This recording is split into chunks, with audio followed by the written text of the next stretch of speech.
نبی کریم علیہ الصلوۃ والتسلیم نے ارشاد فرمایا کہ ان لکل شیء ثقالۃ، ہر چیز کو درست کرنے کا، صاف کرنے کا، چمکانے کا ایک آلہ ہوتا ہے، ہر چیز کو صاف کرنے کا ایک آلہ ہوتا ہے۔ وَثِقَالَةُ الْقَلْبِ ذِكْرُ اللَّهِ، اور دلوں کو صاف کرنے کا آلہ اللہ کا ذکر ہے، دلوں کو صاف کرنے کا آلہ اللہ کا ذکر ہے۔ اللہ کے ذکر سے دل صاف ہوتے ہیں، ان کی اصلاح ہوتی ہے، اور جب ان کی اصلاح ہو جاتی ہے تو پھر اپنے آپ جو ظاہر ہے اس کی اصلاح بھی ہونے لگتی ہے۔ یہ وہ ساری تھیوری ہے جس کا پریکٹیکل صوفیاء کرام اہل اللہ اور صالحین کے ہاں ہوتا ہے۔ اگر کوئی بالخصوص جو نئے بھائی ہیں وہ یہ سمجھنا چاہیں یا یہ جاننا چاہیں کہ یہاں یہ کیوں ہے، یہ سارا اہتمام کس لیے ہے، تو یہ خلاصہ ہے اس کا۔ یہ سارا اہتمام اہل اللہ اور صالحین یہ کیوں کرتے ہیں، یہ تصویریں کیوں بھائیوں کے ہاتھوں میں نظر آ رہی ہیں، یہ ذکر کیوں کرتے ہیں۔ ایک آدمی ہے، اگر وہ آتا ہے، ابھی اس کی نماز کے اوپر بھی پابندی نہیں ہو پا رہی، اور ہم اسے اللہ کا ذکر تھما دیتے ہیں کہ بیٹا تم، یا بھائی آپ نے صبح شام یہ بس کچھ اوراد ہیں، یا آپ کے ذکر ہے، یا آپ نے کرنا ہے، استغفار کرنا ہے، اللہ کا ذکر کرنا ہے۔ اس کی وجہ کیا ہے؟ اس کی وجہ یہ ہے کہ اس ذکر کے ذریعے اس کے قلب کی، یہ ذکر بطور دوا ہے، یہ اس کے قلب کی اصلاح کے لیے کام کرے گا، اور آہستہ آہستہ آہستہ آہستہ اس کے ظاہر کی، اس کی شریعت کی دیگر معمولات کی پابندی ہونے لگ پڑے گی، اور پھر انشاءاللہ جب وہ شریعت کے اوپر پابند ہو جائے گا تو اصل طریقت جو ہے، اصل جو روحانیت اور تصوف ہے، یا اثر اللہ کا جو قرب ہے، وہ تب شروع ہوگا، ٹھیک ہے، جب وہ شریعت پر مکمل کامل طور پر عمل پیرا ہو جائے گا۔ لیکن ایک بندہ ہے، وہ ابھی آپ کے پاس وہ آیا ہے، اور اس کی شریعت میں بھی اس سے کوتاہی ہوتی ہے، نماز، روزہ، دیگر فرائض جو ہیں،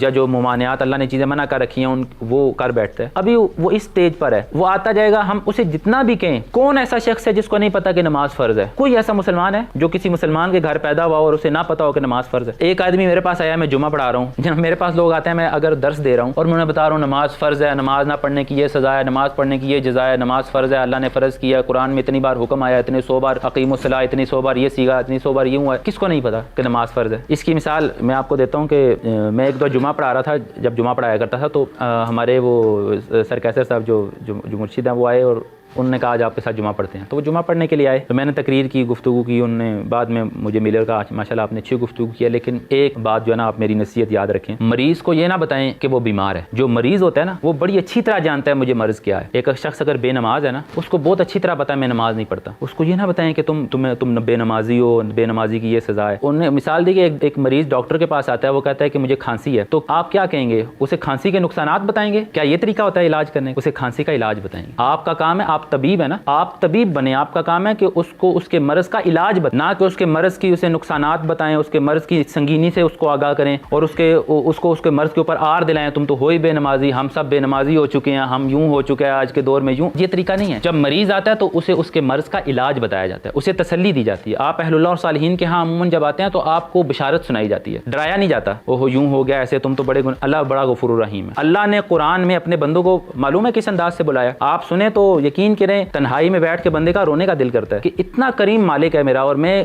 کہاں گھومتا رہا ہوں۔ اللہ فرماتا ہے یا ایھا الانسان، اے انسان، ما غرک بربک الکریم، تجھے تیرے کریم رب سے کس چیز نے دھوکے میں ڈال دیا؟ کہاں بھاگا پھرتا ہے، کہاں تو مارا پھر رہا ہے؟ اور یہ انداز مخاطب کرنے کا انداز دیکھیے، اللہ نے فرمایا ما غرک، تجھے کس چیز نے دھوکے میں ڈالا ہوا ہے۔ یہ سمجھ آ رہی ہے بات؟ اس کی مثال ایسے، ایک جو ماں ہوتی ہے نا، وہ کبھی اپنے بچے کا قصور نہیں مانتی، وہ کہتی ہے فلاں نے اسے ورگلایا، فلاں نے اس کو اس راستے پر لگایا۔ اللہ یہ نہیں کہہ رہا ہے میرے بندے تو کن گناہوں میں پڑا ہوا ہے، اپنے بندے کا قصور نہیں، اللہ فرما رہا ہے تجھے کس چیز نے دھوکے میں ڈال دیا؟ بربک الکریم، تیرا رب تو بڑا ہی کریم ہے، تو کہاں مارا پھیرا لوٹا واپ۔ تو یہ وہ طریقہ ہے جو اللہ کی بارگاہ سے دور بندوں کو اللہ کی طرف لے آنے کے لیے استعمال کیا جاتا ہے۔ جس طرح اللہ نے قرآن میں اپنے بندوں کو بلایا ہے، اس طریقے سے جو بیمار ہوتا ہے اس کو بلایا جاتا ہے کہ یہ شفا ہے، یہ نسخہ شفا ہے، اس کو استعمال کرو، انشاءاللہ اللہ تعالیٰ آپ کو شفا عطا فرمائے گا۔ تو یہ جو اللہ کا ذکر ہے، یہ بنیادی طور پر دلوں کے مرض کی شفا ہے۔ تو اس کے ذریعے اللہ سبحانہ و تعالیٰ انسان کے دل کو صاف کرتا ہے، اس کا قلب پاک ہو جاتا ہے، طاہر ہو جاتا ہے، اور پھر یہ ہے کہ اس دل کے اندر تقویٰ آتا ہے، پھر اس دل کے اندر حقیقی محبت آتی ہے۔ سیدی امام فخر الدین رضی اللہ عنہ نے ارشاد فرمایا کہ الحب کنز والصفا مفتاح، جو محبت ہے وہ ایک خزانہ ہے، اور صفائے قلب، دل کا صاف ہونا اس کی چابی ہے۔ اگر ہم یہ چاہتے ہیں نا کہ ہماری محبت کھوکھلے نعروں سے بڑھ کر حقیقی محبت بن جائے، ایک تو محبت یہ نا